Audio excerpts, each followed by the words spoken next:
புதுச்சேரியில் புத்தகங்களை படிப்பதோடு நிற்காமல் இளைய தலைமுறையினருக்கு காந்திய கொள்கைகளை 90 வயது முதியவர் ஒருவர் எடுத்துரைத்து வருகிறார். இது பற்றிய செய்தி தொகுப்பை இப்போது பார்க்கலாம்.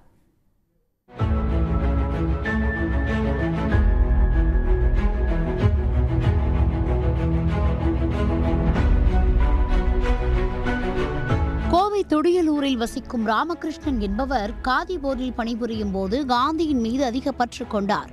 1986இல் தனது வேலையிலிருந்து விடுவிக்கப்பட்ட பின்னர் காந்தியின் கொள்கைகளை பரப்பும் பணியில் ஈடுபடத் தொடங்கினார். போராட்ட தியாகிகளின் அரிய வகை புகைப்படங்களையும் சேர்த்து வைத்துள்ளார். இவரது வீட்டில் பொருட்களை விட அதிக அளவில் புத்தகங்களே உள்ளன. எழுத்தாளர்கள் அனுப்பும் புத்தகங்களை படித்துவிட்டு வீட்டில் வைக்காமல் நூலகங்களுக்கு அனுப்பிவிடுகிறார். இது மட்டுமல்லாமல் கல்லூரிகளுக்கு சென்று காந்திய வழி கொள்கைகளை இளம் தலைமுறையினருக்கு எடுத்துரைத்து வருகிறார்.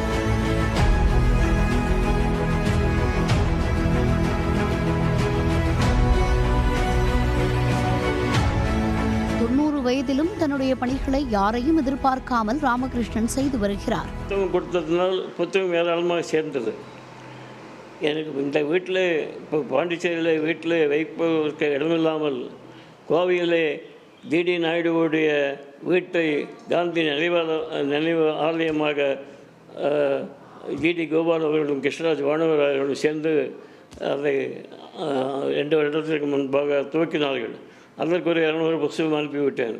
காந்தி இதில் கொள்கையில் சொல்லி கொடுப்பாரு. காலேஜுக்கெல்லாம் போய் ஸ்பீச் எல்லாம் கொடுப்பாரு. நான் காலேஜ் படிக்காட்டாலும் அவரால் அவரோட கூட எங்கே அவர் ஸ்பீச் கொடுக்க போனாலும் நானும் போய் எல்லாம் இது பண்ணுவேன். அப்போ அவருடைய வாழ்க்கை வரலாறு, காந்தியோட வாழ்க்கை வரலாறு பற்றின புகைப்படங்கள் அதை ஒரு 100 படங்களாக தயாரித்து அதை எல்லா கல்லூரிகள், பள்ளிகள் எல்லா இடத்துலையும் கொண்டு போய் கண்காட்சியாக வச்சோம். அதில் அவருக்கு ரொம்ப சந்தோஷமாக இருந்தது. நான் நினைவு தெரிஞ்சு பார்க்குறனால அவர் வேலையை அவரே தான் செஞ்சுப்பார். வயது முதிர்ந்தாலும் இளம் தலைமுறையினருக்கு காந்திய கொள்கைகளை கொண்டு சேர்க்கும் முயற்சியில் துடிப்போடு செயல்படுகிறார். உடனுக்குடன் செய்திகளை தெரிந்து கொள்ள சன் நியூஸ் பெல் ஐகானை கிளிக் பண்ணுங்க.